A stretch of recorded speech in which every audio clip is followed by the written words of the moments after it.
앞서서 가시니 빛나는 주의 승리는 영원 무궁하니 저 용서받은 무리들 주 함께 나가리 그 나라라는 권세가 영원히 또한 어린 유의 내 우주 예수 앞서서 가시니 주 뜻을 따라 우리도 십자가 지리라 갈게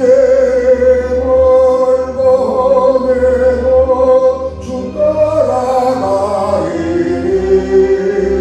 그 나라 우게 세우러 다 함께 나가자 찬송하네 내 주 예수 앞서서 가시니 이 세상 온갖 함욕이 다 사라지리라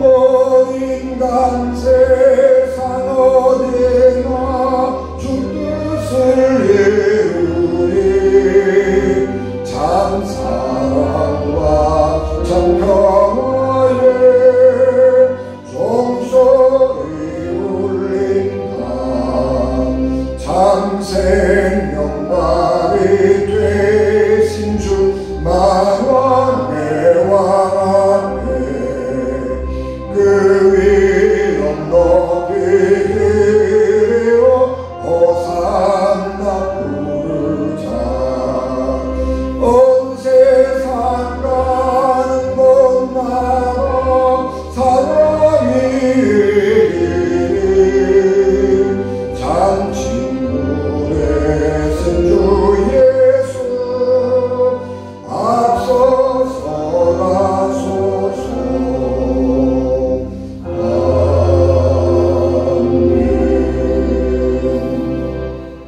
그들이 예루살렘에 가까이 와서 감람산 벳바게와 베다니에 이르렀을 때에 예수께서 제자 중 둘을 보내시며 이르시되 너희는 맞은편 마을로 가라. 그리로 들어가면 곧 아직 아무도 타보지 않는 나귀 새끼가 매어 있는 것을 보리니 풀어 끌고 오라. 만일 누가 너희에게 왜 이렇게 하느냐 묻거든 주가 쓰시겠다 하라. 그리하면 즉시 이리로 보내리라 하시니 제자들이 가서 본즉 나귀 새끼가 문 앞 거리에 매어 있느니라. 그것을 푸니 거기 서 있는 사람 중 어떤 이들이 이르되 나귀 새끼를 풀어 무엇 하려느냐 하매 제자들이 예수께서 이르신 대로 말하되 이에 허락하는지라.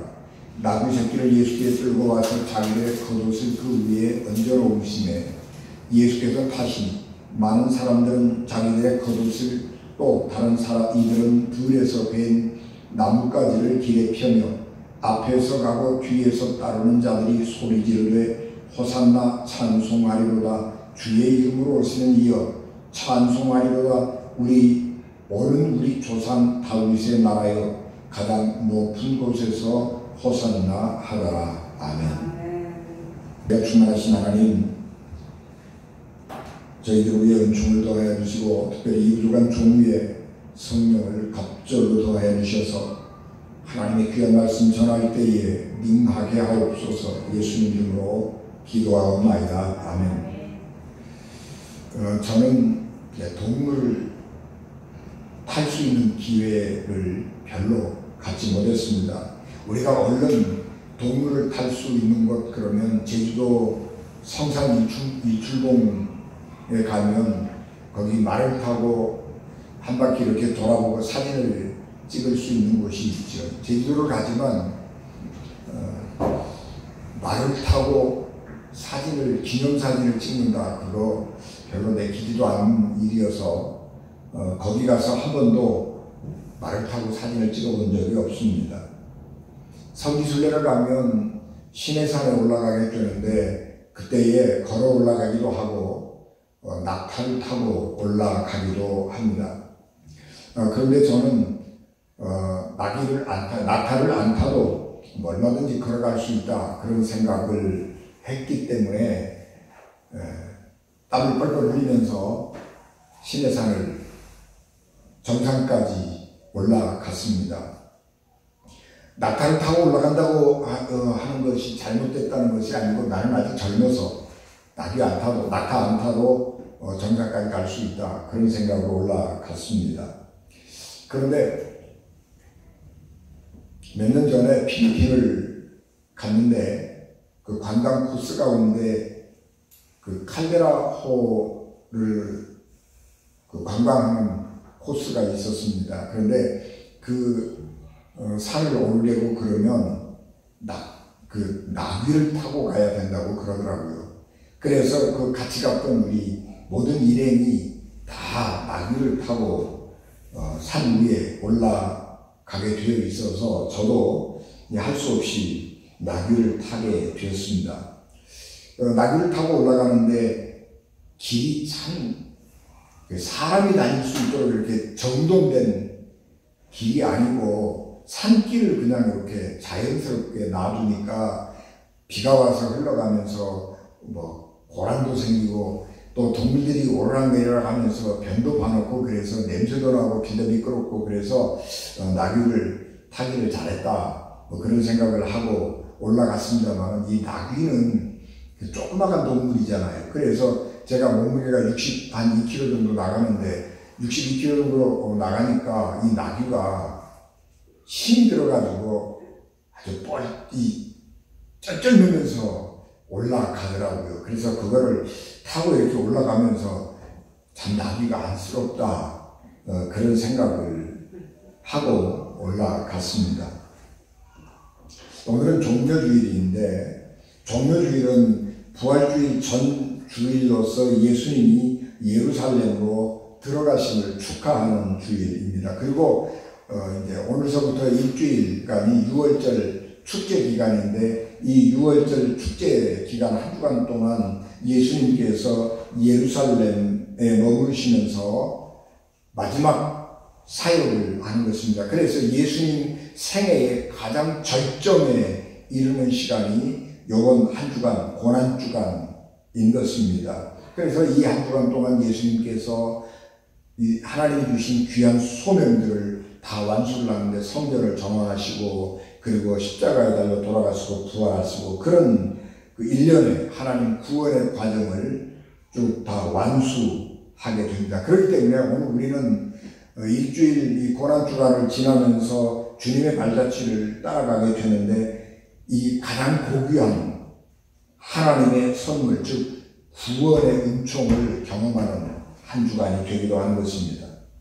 예수님께서 6월절 축제에 참석하시기 위해서 예루살렘에 도착하셨습니다.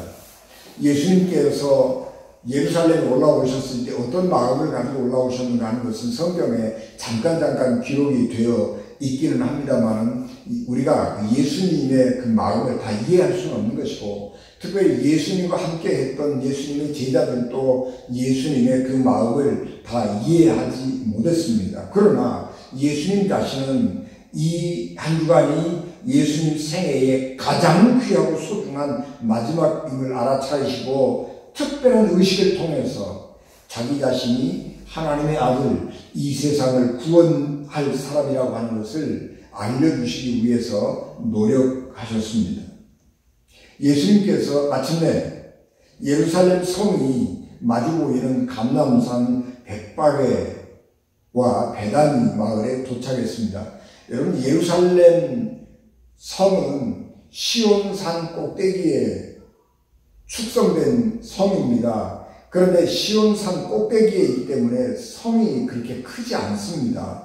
그래서 이렇게 축대를 쌓아서 넓혀서 예루살렘 도성을 만들었는데 예루살렘 도성, 예수님 당시에 예루살렘 도성은 우물이라든지 면적을 보고 계산을 해보면 한 2만 명에서 3만 명 정도가 생활하면 적정한 정도의 그런 조그마한 성읍인 것입니다.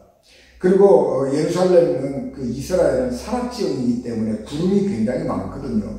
그래서 시온산이 있고 그 다음에 그 골짜기가 있고 맞은편 이 감람산이 있는 곳인데 그 감람산이 있는 그 산에가 이 백박에 베다니 그런 동네들이 있게 됩니다. 그래서 예루살렘에 직접 들어가지는 않고 베다니나 백박의 그 동네에 먼저 가서 거기에 숙소를 정하기도 하고 거기에서 식사도 하고 이제 그렇게 쉬면서 예루살렘에 들어갈 준비를 하는 것인데, 예수님께서 그 베다니에 도착을 하셨을 때에 제자 2명을 보내면서 이 베다니 마을에 가면 동네 어귀에 나귀 새끼가 메어져 있을 터인데 그 나귀를 끌고 오너라, 그렇게 말씀하셨습니다.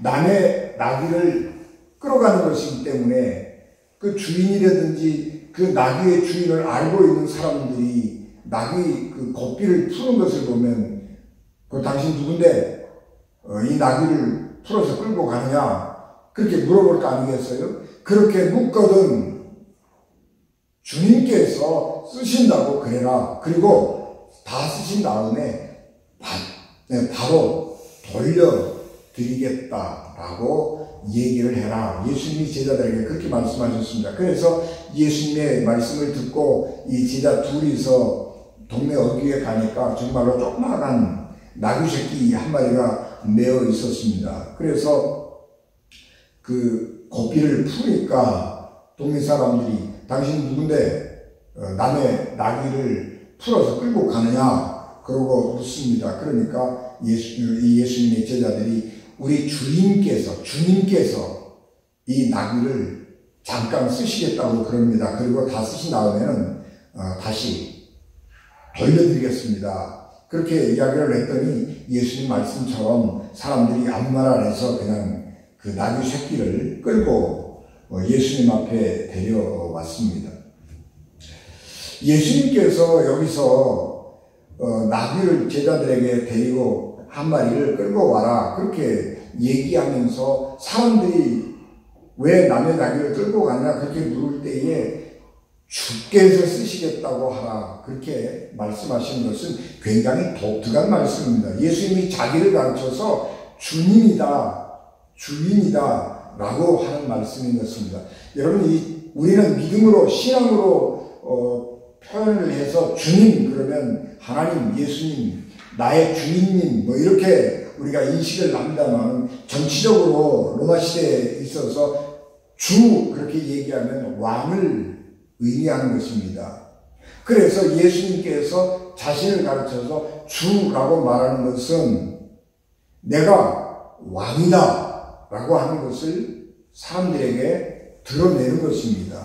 그래서 왕이 이 나귀를 잠깐 빌려서 쓰고 그 다음에 돌려준다고 그래라. 그러니까 사람들이 임금님께서 이 잠깐 빌려서 쓰겠다는데 뭐라고 그러겠어요? 그래서 사람들이 아무 말 하지 아니하고 그러면 얼른 갖다가 쓰고 다시 여기다가 신속하게 데려다 놓아주십시오. 그렇게 허락을 하는 것입니다. 그래서 예수님께서 내가 이 세상의 왕이다 라고 하는 것을 드러내는 것입니다. 예수님 말씀처럼 예수님의 제자 2명이서 가가지고 예수님이 탈 짐승을 구해왔습니다. 예수님의 명성은 그 당시 온 이스라엘 안에 널리 알려졌기 때문에 예수님 주변에는 항상 많은 사람들이 있었습니다. 그러므로 예수님 앞에 이 작은 당나귀 새끼가 당도했을 때에 사람들은 자신의 옷을 벗어서 나귀의 등에도 올려놓고 길바닥에다도 깔고 또 어떤 사람들은 옆에 있는 종려나무 가지를 꺾어다가 길바닥에 깔아 놓았습니다. 그래서 도로를 다 청소하고 왕이 지나갈 길을 깨끗하게 정돈을 한 후에 호산나 찬송하리로다 주의 이름으로 오시는 이여 찬송하리로다 오는 우리 조상 다윗의 나라여 가장 높은 곳에서 호산나 하더라. 그렇게 찬양을 한 것입니다. 예수님께서 내가 왕이다 그렇게 말씀을 하셨기 때문에 그게 주변에 모여있던 사람들이 주의 이름으로 오시는 이여 찬송하리로다. 우리 조상 다윗의 나라여 가장 높은 곳에서 호산나 하는 것입니다. 호산나라고 하는 말은 주여 우리를 구원하소서 그런 말입니다. 그러니까 예수님을 앞에 두고 호산나 그렇게 사람들이 외쳤다라고 하는 것은 예수님을 사람들이 왕으로 인정을 하고 임금님 우리를 구원해 주십시오 그렇게 기도했다, 요청했다, 간구했다 라고 하는 말입니다. 사람들이 짐승을 탈 때는 짐승의 허리에 안장을 얹습니다. 그리고 등자라고 그러죠. 안장에서 이렇게 내려와가지고 발 딛고 올라가서 타는 거죠. 이게 등자라고 하는 것인데 옛날에는 이 등자가 없어서 굉장히 불편했습니다. 그래서 그 장군들이 말을 탈 때에 그 마동이라고 그러는가요? 조그마한 애들이 그 말 밑에 이렇게 무릎을 탁 꿇고 이렇게 엎드리면 그 장군들이 그 엎드린 그 노예이기도 하고 조그만 꼬마이기도 하고 그 등을 발로 탁 딛고 말로 올라가는 거죠. 그래서 이제 타고 가는 것이고 그러다가 나중에 이제 등자를 발명을 해가지고 안장 옆에다가 이 등자를 달아서 양 발을 거기다 끼우고 말을 타게 되는데 굉장히 그게 발달된 기술이고 이 말 타기에 그리고 말 타고 말을 조정하기에 굉장히 유용한 도구가 되는 것입니다.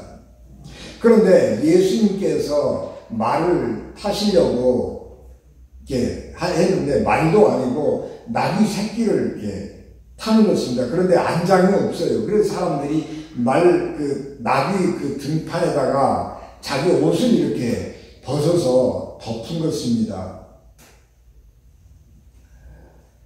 예수님이 한 번도 사람을 태워보지 않는 나귀, 그것도 새끼를 타는 것인데 안장 없이 타는 겁니다. 얼마나 불안하고 얼마나 불편하겠어요.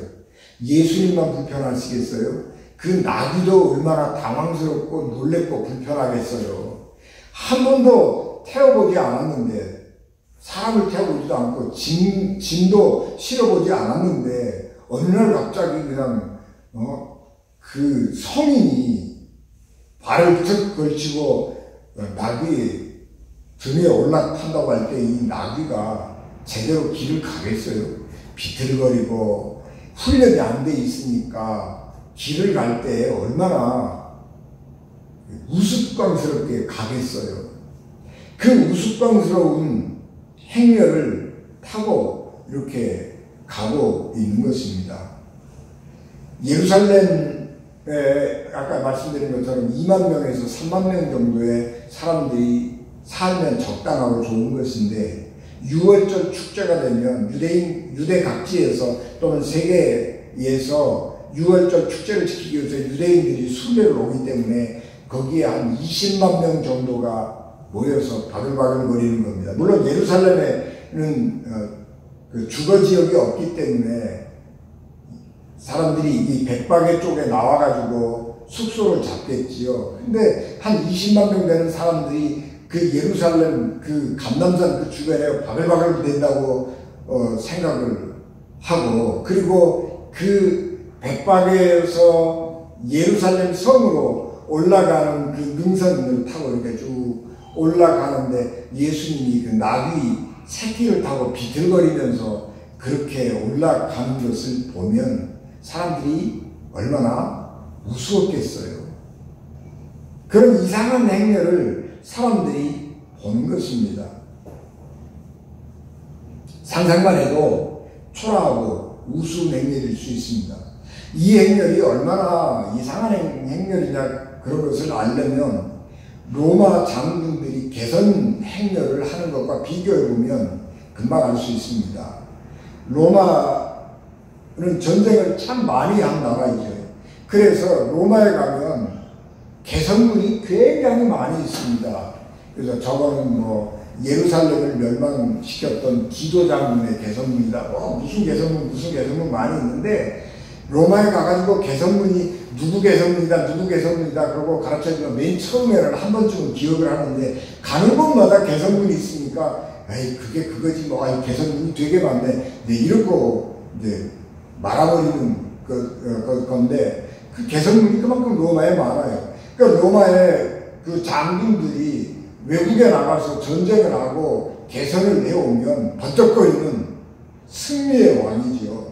그래서 번쩍거리는 갑옷을 입고 크고 튼실한 말을 타고 높은 곳에서 내려다보면서 오는 거죠. 길거리에는 환영하는 사람들이 쭉 연도에 들어서 그리고 개선하는 장군의 앞과 뒤에는 그 전쟁에 참여해서 공을 세운 군인들이 있고 그리고 그 앞과 뒤에는 그 전쟁에서 얻은 노량물들, 귀중품들, 보물들 이런 것들을 가지고 오고 뒤에는 전쟁에서 사로잡은 포로들을 끌고 노예로 삼기 위해서 오는 그런 장엄하고 긴 행렬을 사람들은 보면서 환호했을 것입니다. 그것이 로마의 개선장군들의 행렬인 것입니다. 그런 거하고 비교해보면 이 예수님의 이 행렬이라고 하는 것은 왕이신 예수님이 행렬을 하는 것인데 초라하기 짝이 없는 행렬을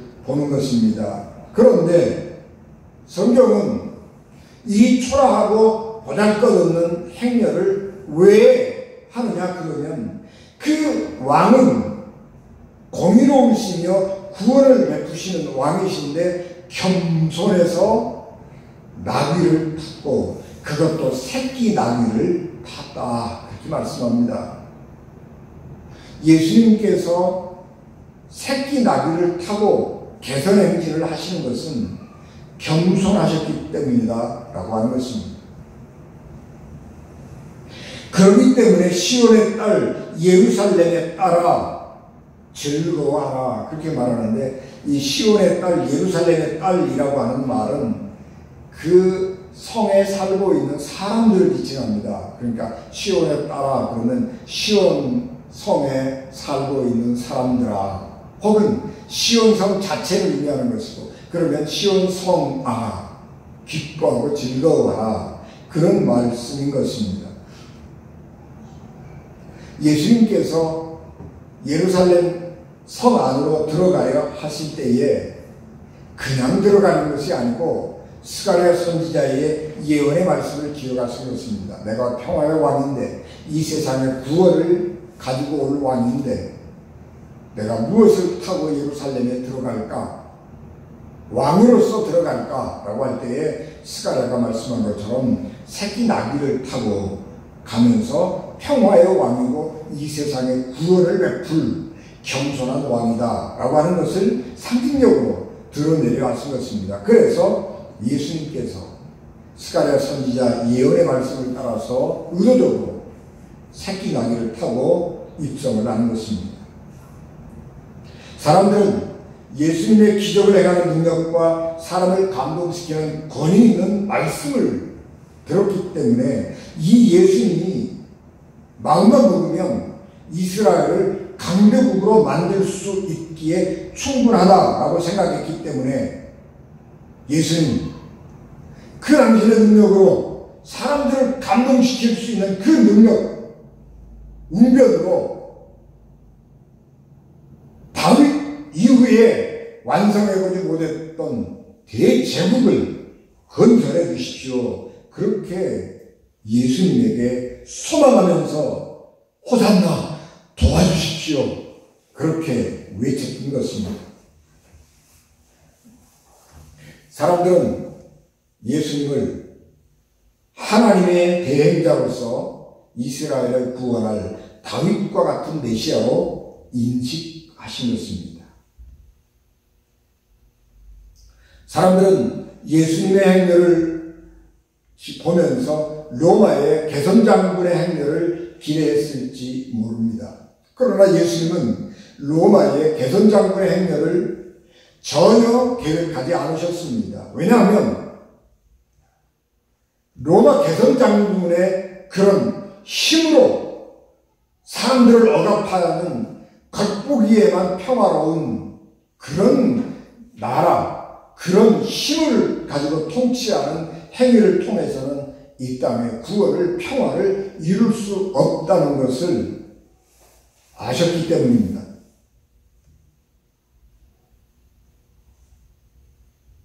힘은 자기를 과시하기 위해서 다른 사람들을 억압하고 폭력을 통해서 굴복하게 만들기 때문에 구원을 줄 수 없습니다.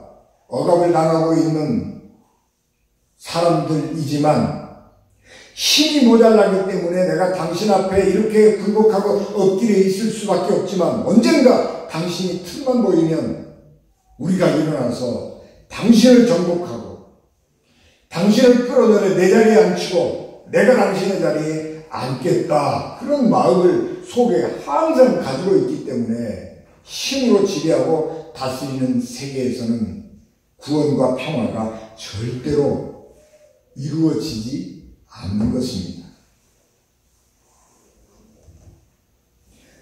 그러므로 하나님은 힘으로 사람을 구원하는 것이 아니라 힘으로 사람을 복종시켜서 평화를 이루는 것이 아니라 사람과 겸손으로 사람들을 구원하려 하십니다. 그래서 예수님은 나귀 새끼를 타고 예루살렘 성 안으로 들어가심으로써 공의와 구원 그리고 겸손함을 한 번에 드러내셨습니다. 예수께서 나귀 새끼를 타고 예루살렘 성 안으로 들어가시는 행렬은 로마 개선장군의 행렬과 비교가 되고 개선장군의 행렬에 익숙한 사람들에게는 예수님의 행렬이 우스꽝스러워 보일지 모르지만 그것은 그 행렬 그 자체만 가지고 평가할 것이 아니고 예수님의 전체 생애를 보면서 예수님의 생애가 하나님께서 이 세상에 사람들에게 보여주려고 했던 행렬이라고 하는 것을 함께 볼 수 있을 때에 예수님께서 나귀 타고 예루살렘 성으로 들어가는 행렬의 진짜 의미를 알 수 있게 되는 것입니다. 예수님은 로마 장군보다 더 크고 놀라운 하나님의 능력을 가지고 귀신 들린 사람을 보면 귀신을 쫓아내 주셔서 온전하게 해주셨고 병든 사람을 보면 그 하나님의 능력으로 병든 사람의 병을 고쳐 주셨습니다. 그리고 심령이 가난한 사람들을 만나면 의지할 것 없는 방황하는 마음을 가진 사람들을 만나면 예수님은 말씀으로 하나님의 권능 있는 말씀으로 그 사람들에게 힘을 주고 소망을 주면서 세워서 하나님의 사람들이 되게 한 것입니다.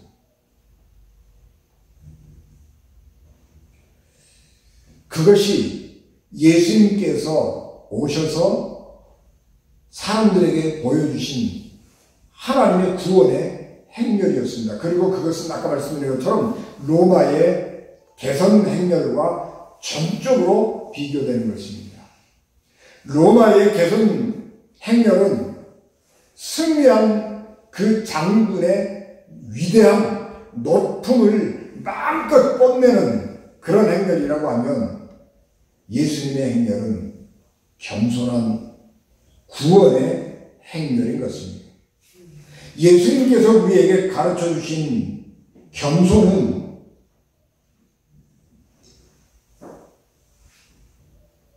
힘이 센 사람 앞에 힘이 약한 사람이 숨죽이고 있는 것, 그게 아닌 것입니다. 그것은 겸손이 아니에요. 겸손이라고 하는 것은 작은 사람이 큰 사람을 대하는 태도도 아닌 것입니다. 신하가 왕 앞에 무릎을 꿇는 것은 겸손이 아닙니다. 그것은 왕 앞에 무릎을 꿇은 신하가 왕의 권위를 인정하는 신하의 태도인 것이지 겸손이 아닙니다. 진정한 겸손이란 높은 자가 낮은 자리로 내려와서 낮은 자리에 있는 사람을 사랑하는 것이고 높은 자가 낮은 자리에 있는 사람에게 내려와서 낮은 사람 옆에 자리를 펴고 당신이 정말로 소중한 존재이고 당신이 하나님의 사람입니다 라고 그 사람을 인정하고 높여주는 것, 그것이 진짜로 겸손인 것입니다. 그래서 겸손은 진정으로 사람의 마음을 얻는 길이고 구원의 길입니다. 구원은 힘으로 다른 사람을 억압함으로 얻어지는 것이 아닙니다. 하나님은 사람을 억압함으로써 자기중심적인 평화를 통해서 세상의 평화를 가져오시는 분이 아니라 세상의 힘에 의한 지배를 뒤집어서 하찮은 사람들을 섬김으로 하찮다고 생각하는 당신이 바로 귀중한 사람이라고 하는 것을 인식하게 하는 방법을 사용하셔서 세상을 구원하시고 하나님을 구원하시는, 이 사람을 구원하시는 것입니다. 그래서 예수께서 하늘보다를 버리시고 우리 가운데 오셔서 천막을 치고 집을 짓고 우리와 함께 사시면서 우리에게, 무지랭이 같은 우리에게 바리새인들이 죄인이라고 정죄하고 대꾸도 안 해주는 그런 낮고 천한 사람들에게 와서 너희들이야말로, 당신들이야말로 진정한 하나님의 백성입니다. 그렇게 격려하고 부끄러워하지 말고 하나님께로 나가십시오. 그렇게 권유해서 하나님 앞에 갈 수 있도록 도와주셨습니다. 그것이 예수님께서 가졌던 진정한 겸손입니다. 하나님은 내가 모든 것을 할 수 있으니까 나를 따르라 그렇게 명령하지 않습니다. 하나님은 대신 내가 죽을 테니 너희가 너희 내면에 있는 사랑을 찾아서 그 사랑으로 하나님을 사랑하고 이웃을 사랑하면서 이 땅에 하나님의 나라를 이루라 그렇게 명령하시는 것입니다.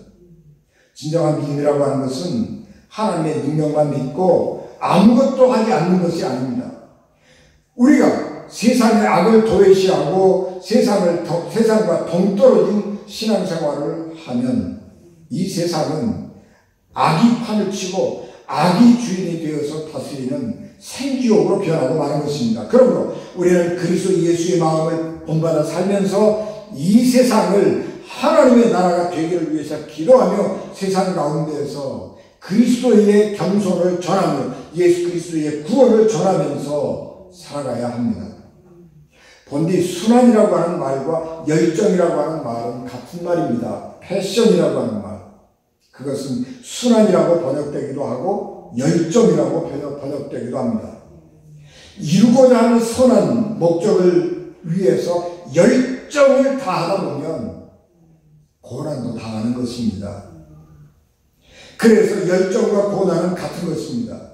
죄인들을 구원하시기 위한 예수님의 열정은 십자가를 지고 돌아가신 순환을 동반한 것입니다. 그래서 예수님의 보여주기 위한 일회성의 삶이 아니라 예수님께서 원래 가지고 있는 성품, 겸손함을 말을 타는 것이 아니라 나귀를 타고, 그것도 새끼 나귀를 타고 예루살렘 성으로 들어가심으로써 보여주신 것입니다. 그래서 예수님은 마태복음 11장 28절 29절 말씀, 수고하고 무거운 짐진 자들아 다 내게로 오라. 내가 너희를 쉬게 하리라.